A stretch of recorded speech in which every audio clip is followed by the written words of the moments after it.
Hey guys, it's a Tuesday, it's a wonderful weather. In the morning it was quite chilly. Even though it was sunny, the wind was really so cold. And inside the house is cold, of course.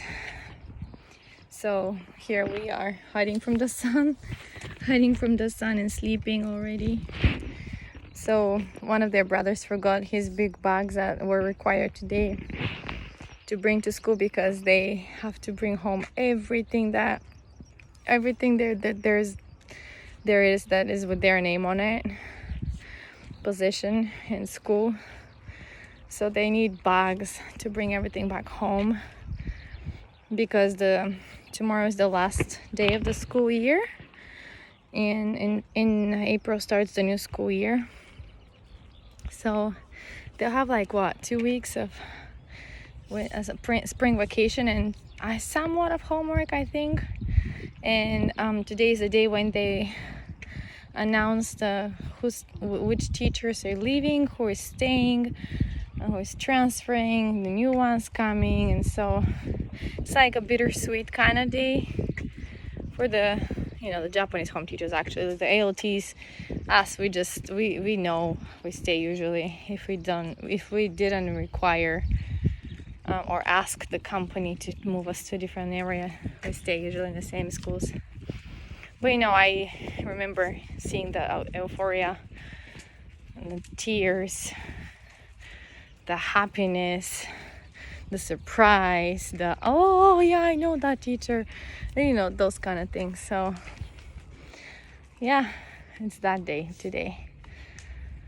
They're gonna do it probably after or during lunch break. After lunch, they're gonna get all the teachers while the kids are playing outside. They're gonna get all the teachers in the staff room, and then usually the principal or the vice reads the paper. It's like it's really cool thing.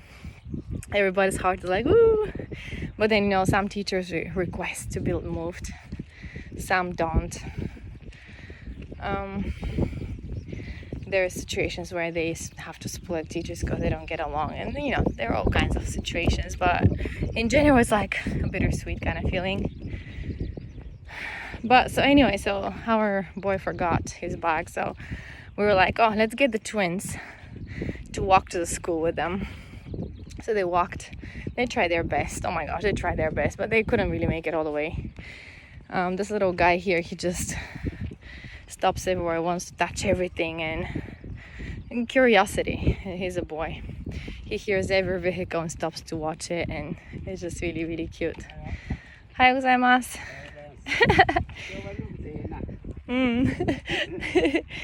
Yeah.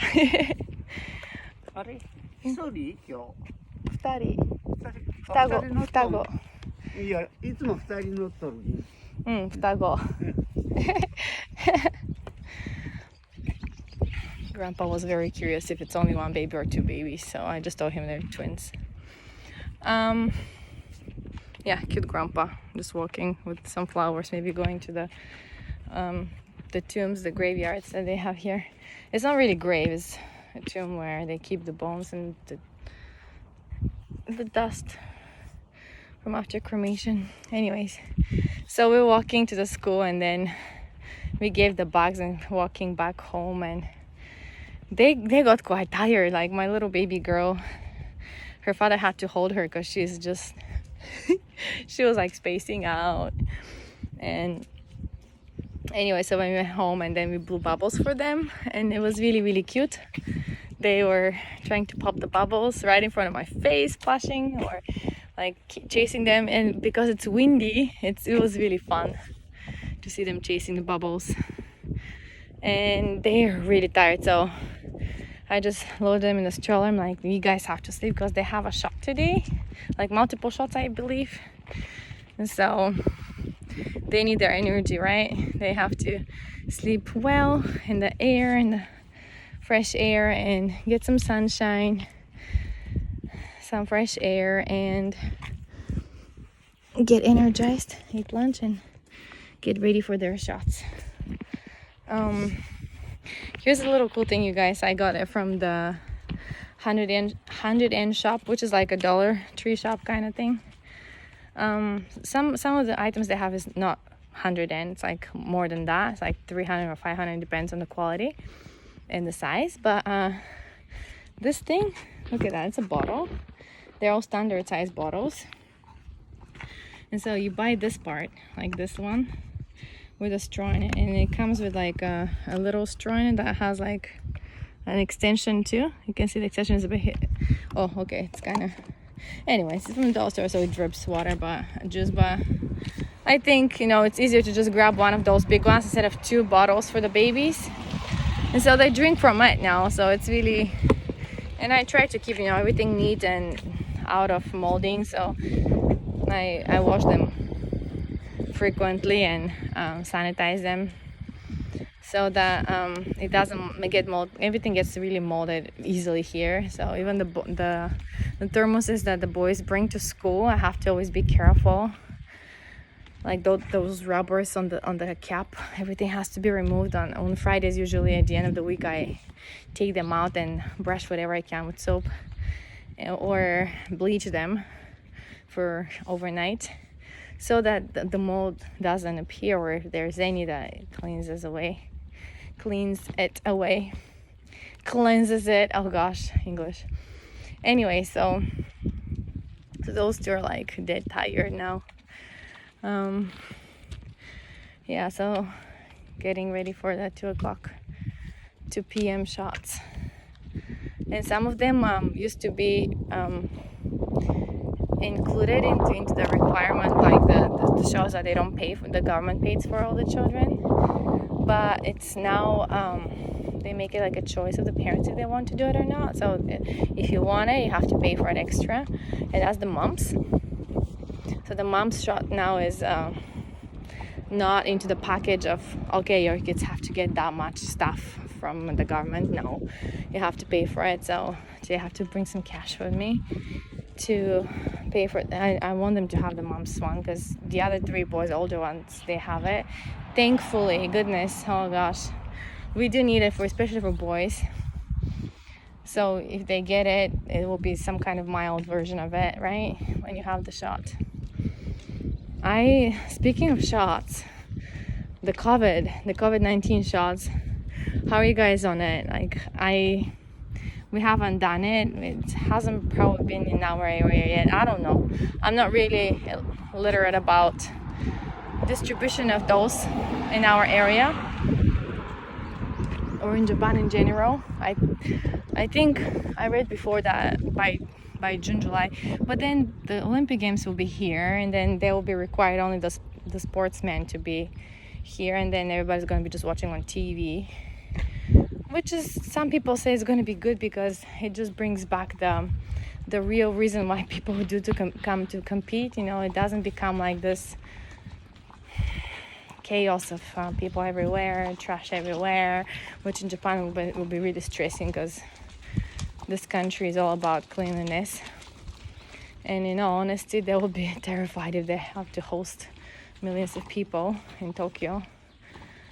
So yeah, they'll lose a lot of money that way, but I think it's good they still host somewhat of whatever it's going to be, Olympic Games.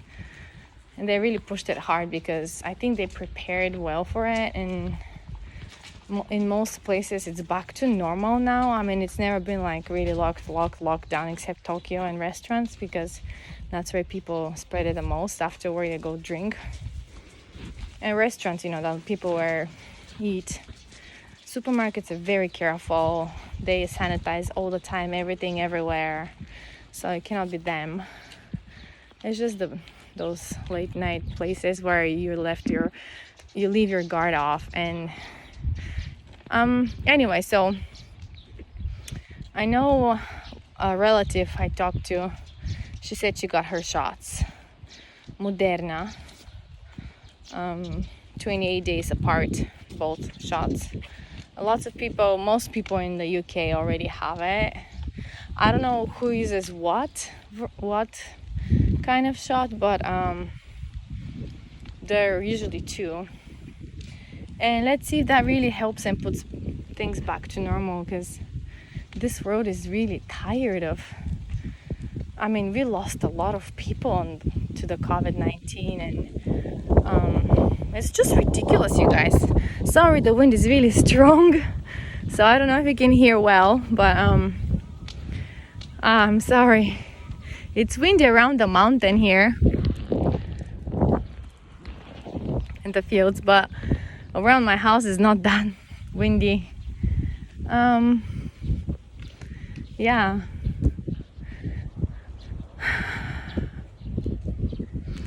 I don't know what to say.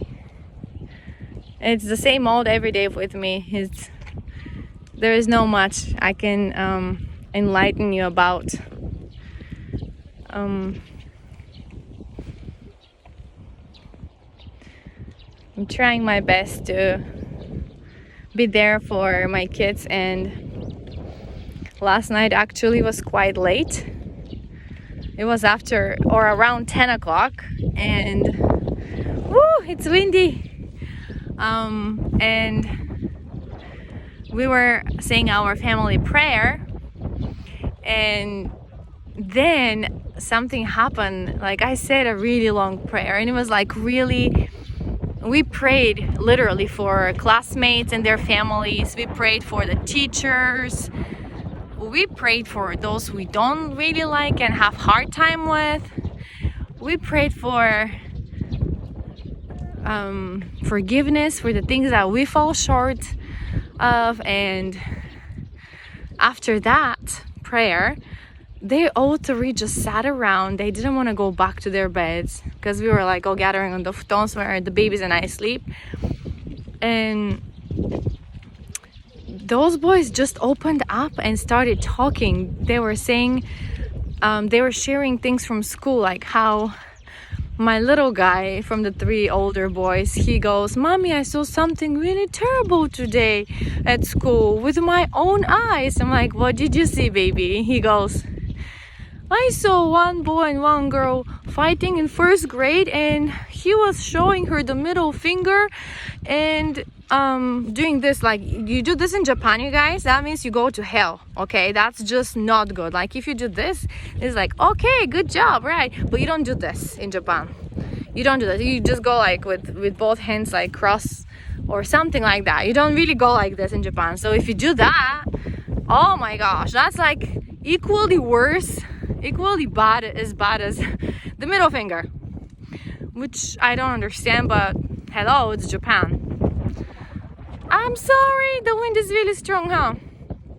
So I'm speaking really loud right now.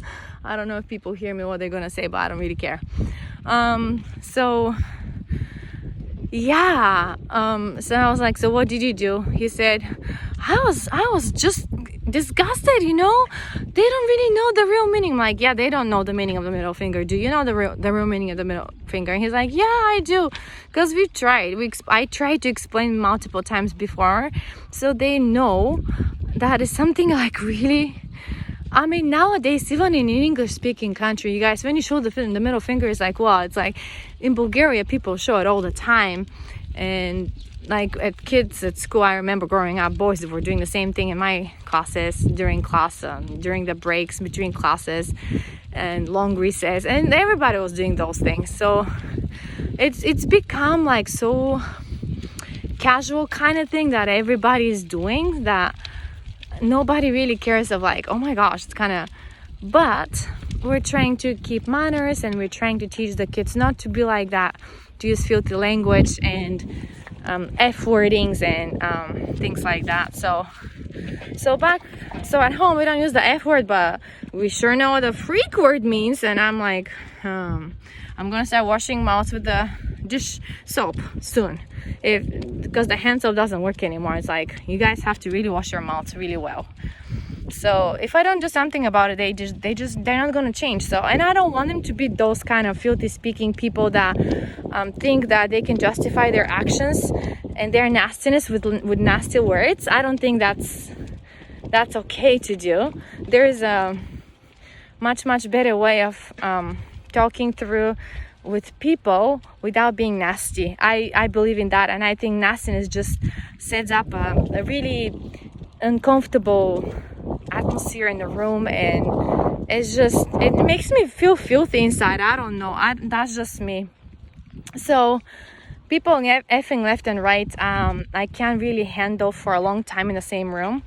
And it's not only because I'm a Christian and devoted Christian, and I know that filthy language is no place for the Spirit to be there, but the Spirit of the Lord. But you know,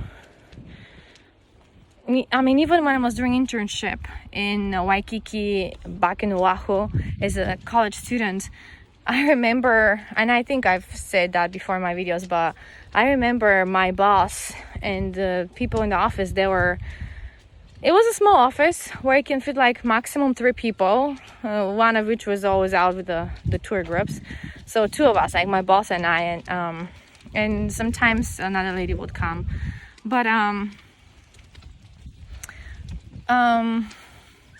they knew that I was coming from Brigham Young University in Hawaii, which is a church university and a Christian church university, and then the standards there are much far different from what the world is. And so they were trying really hard to not use the F word, and believe it or not, they did. And I really appreciated that, because when they were effing left and right, I just left the room, or I was quiet and I didn't say much. And so they kind of noticed it, and they were like, what is wrong with you, kind of thing. And I was like, well, that's not the language I use. And I just stood for what I believed. And then they were like, would you like me to go get you some coffee or green tea? And I was like, no, I don't drink coffee, I don't drink green tea. And you can ask me all you want, because I don't really know why I don't drink it. But if the prophet says I don't. And the prophet is a mouthpiece of the Lord. So if the Lord tells the prophet to tell the people to not drink coffee or green tea, in Japan is like crazy mania, that thing. It's like tea ceremony kind of thing. Oh gosh. So I don't know why. I've never really drank green tea, so I don't really know how it tastes. I like herbal teas, and my favorite is peppermint. And you know, back home we have lots of bouquets of herbs in small boxes, so I bring as omiyage, as gifts to the people here in my schools. But I love herb teas, but alcohol or green, it's not like I didn't drink alcohol. I did as a college student, as a high schooler. I smoked, and all those things I did. Of course, it was my personal choice, but it was because so that I can blend with my friends and not be different and stand out. But like, so when I got baptized and decided to stand out, it kind of like lost all my friends, really. They were like, oh, you're not cool anymore, you're not like fun anymore. I'm like, fine, everybody believes in what they, and I think it was just the stigma of like, back home, you when you believe in God, they call you like a religious person. When you're a religious person, it's kind of like you're like one of those people you don't really talk to, because they're like weird and scary, and they don't do this and don't do that. They're like really restrictive with everything. But then think about it, you guys. Like, I always use that road example. When you're on the road with your car, if you don't keep the rules, what happens to you really? I can give you an example. You can die. You can crash your car. You can think you're the boss of the road, but you're not, because you're gonna end up under somebody's wheels, or smashed in somebody's under a truck, or in the, I don't know. Like the 4 years back when I went back home with the kids for a month, and I stayed there with my parents, but mostly with my dad, because he has space in his gardens, and the boys loved it. And we were walking towards the city center, because it's really small town, and lots of animals there too, and we're literally like poo on the road everywhere, you know, from the sheep, from the cows, from the donkeys, from the horses. They still have poo carts there, especially the gypsy people. So anyways, and there was like when somebody dies there, they put papers on the electrical poles on the streets, so people know, like, if it's like 40 days or today passed away so and so, or today we celebrate 1 year, the memory of this and that person. So I saw a picture of this guy, and my dad says, yeah, he just came back from 1 summer or 2 summers ago. I don't remember what he said, but he said that guy came back from Spain for the summer, just to spend the summer here. And he was so drunk with his fast sports car. He was so drunk that he just hit the pole, like something like this. He just hit it straight. And of course that probably happened in the middle of the night. So the explosions was pretty big.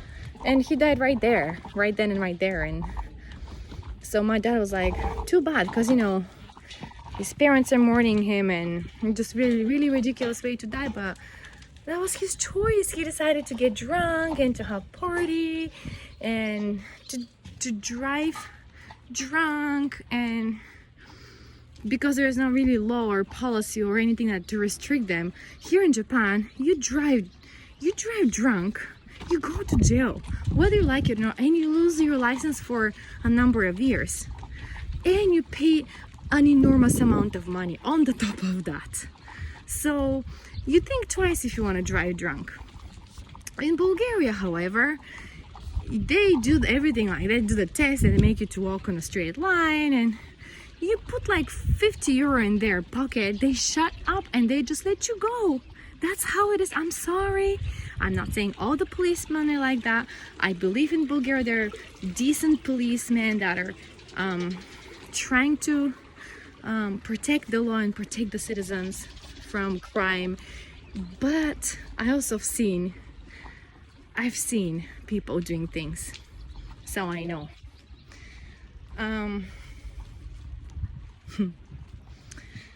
I'll just give you one example, okay? Back 4 years ago, when I was back with my kids, I had to go to exchange money and to make it to Bulgarian currency. And so you could do that in the bank, which takes a lot of time, and you have to get a ticket and wait on the line and whatever. Or you could do it in an exchange bureau, which they call, which was in the basement of a apartment building, and pretty decent place in a way. People go there a lot, so they've got reputation. They're good, you know, they've been there for a long time. And so I go there, and I'm with my 3 kids. Like, there's this mom, and they were small back then. My oldest was a first grader, the others were just nursery school kids. And I go there, and it's like really down, and you have to go, and I was with bags, and I had to go down the stairs with the 3 boys, and we were waiting literally for the guy to come and open it, because it was not open yet at a certain time. And so I don't remember much of the whole detailed situation, but I remember this young guy with tattoos everywhere. No judgment about tattoos. I think it's great art. I just don't want to me. But I remember this guy coming from a BMW, like some kind of really cool car that was actually waiting there on almost the city center, which you're not really allowed to be there with a car, except you're some kind of big shot, right? You think the world is yours. And so he jumps out of the car, and there are other people in the car too, I think. And he goes right in front of me and talks to the guy, giving him like literally, how can I show you guys? There's a receipt, okay? This is a receipt from shop. He just holds it like this, and he holds it like this, and he gives it to the person in the air, like on the street. He's like, hey bro, can you exchange that real quick for me? And he disregards the people. There were people behind me coming too. He disregards me and my kids, and he just jumps in front of me, sneaks inside of the basement, and the guy's like, yeah, sure. And so like he does his job, and he just goes out. And that kind of mentality that kind of personality is like pretty disturbing, isn't it? So that shows no respect for others. That shows egocentric person, narcissist, or like this is gonna be my way, it's gonna be my way, or you're gonna take the bullet kind of thing, you know? It's scary, you guys. That's not just in Bulgaria, that's a lot of it in Europe happens like that. And so living in Japan, where everything is so peaceful and everybody's trying to be so peaceful, and you come from a place where you trust nobody, you can imagine that. That's kind of like, what? There's nothing happening here.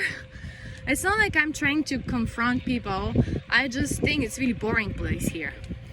That's one of the things that I think. It's not bad, it's good, it's great for my kids, but let's be honest, if my kids go back home to Bulgaria with that niceness and peaceful attitude, guess what? They're gonna be stomped on all the time, everywhere. So that's another reason why I don't want to go back home with my kids being in elementary school yet, still, because they don't have the physiques yet to stand for themselves. And thank goodness there are 3 brothers, you know, because otherwise, oh my. That's why I teach them to be always together, watch each other's backs, and yeah, because over there it's a jungle and you have to be a lion to survive that. I'm sorry, that's just, I'm not saying there is not great, they're great people in Bulgaria, they're decent people, they're wonderful people, but I've seen things. So, and I'm sure it's everywhere too, like those movies and TV shows that people create, do you think they come from somebody's crazy imagination? No, people know how to be bad. I'm not saying all people in Japan are great either. There's this thing of mafia here too, you know, but they just keep it to themselves, like the Italian mafia. I don't know, I don't really know much about those things, but anyways, so that's the point. It's corruption. And so one way to stand out of it, or stay out of it, or stand up to it, is just kill it with kindness. Or you remember, you guys, there was this movie about this boy, I don't remember the title even anymore. I've never really seen it either, except the last scene when he gets killed. Like, there was this boy that was trying to be good and nice, and he ended up, I don't know, it was not a good ending or something. So it was just, or like there was this lady in Europe, was she French or I don't remember. There was this lady that made like a social experiment. She got completely naked and she stood somewhere, was it like on the street or something, I don't know, and she let people do anything to her, like whatever they wanted. They could touch her anywhere. And she was amazed of how people were so rude and so gross and so inappropriate, and with their words and their actions. And it's gross, you guys. I mean, people can be so gross, people can be so nasty if they are in an environment like that all the time, like child soldiers in Sierra Leone that I read a book about back as a college student. The boy that survived and got adopted by a family in New York. What do they feed those child soldiers with every day? Action movies, with the machine guns all the time. Get them high with drugs, get them watch those movies and pop them up. That's how you become a child soldier, and you don't really care about the worth of life. You don't really question or reason, and you're just doing like you're like a machine. Yeah, you do that to people, that's what the fruit of their actions will be. So to me, language is important. Back to speaking F words, and so back to when my kid was cracked up to say something about school experience, and the other two shared something about school too. And I was just really grateful that when we prayed together, and even though it was late, they were supposed to be in bed, we had this little time to, you know, me listening to them, and listening to their excitement or their worries, or I was just grateful to be there and listen to them because they still talk to mommy, you know, they still share, because the time will come soon when they will be like those teenagers shutting out mommy and just friends, and they'll trust their friends more than mommy. I know it's something that it's a process, it's a something that happens to everybody. You in this life, you cannot just rely on your mom all the time. That would be really wrong. You actually have to build relationships with friends, because doing that in young age, you become better at social skills and working out problems with teams at work and in the future, you know. So I think it's very important. But I also want them to know that I'm their friend and I'm there for them, and I will do my best to listen, mostly listen from now on, mostly listen, and guide and share experience from my life. And that's what it is. Okay, I'm almost home, so I'm gonna wrap it up and say thanks for listening to me venting about corruption back home and bad language. And you know, if you have little ones and you're listening to me out there, just go get those bubbles and blow them with your kids. It changes your attitude for like those few minutes of just looking at those colorful bubbles, how the air works on them and how they become thinner and thinner, they pop in the air. It's just so beautiful. For a moment I wanted to be not the one blowing them but the one chasing them, you know, like it makes you become like a little kid again. It's just so great. And I apologize for the wind, I'm sorry. The wind is strong. At some point it was really strong, so I hope you could hear me, because I don't listen to this video afterwards, I just put it out there. Okay guys, talk to you later, bye.